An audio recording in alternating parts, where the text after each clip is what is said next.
Hello everyone, welcome to my first mini blog.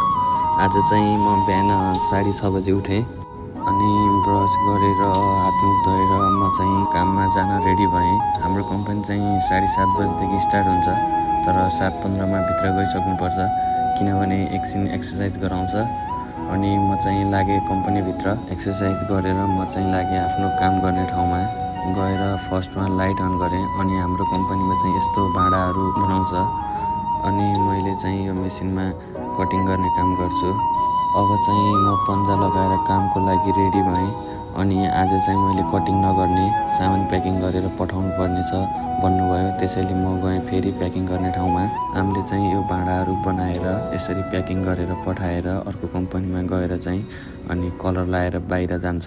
Packing गर्दा गर्दै खाना खाने टाइम भयो अनि हामी लाग्यौँ खाना खान। कोरियन खाना चाहिँ मलाई अझै मिठो लाग्दैन, काम गरेर भोक हुन्छ, खानै पर्यो। खाना खाएर हामी फेरि प्याकिङ गर्न लाग्यौँ। आज धेरै सामान पठाउनु पर्ने भएकोले मेरो काम आज प्याकिङ गर्ने मात्रै भयो। फाइनल्ली काम पनि सकियो। अब म चाहिँ रुम जान लाग्यो अनि आजको लागि चाहिँ यति नै। By by.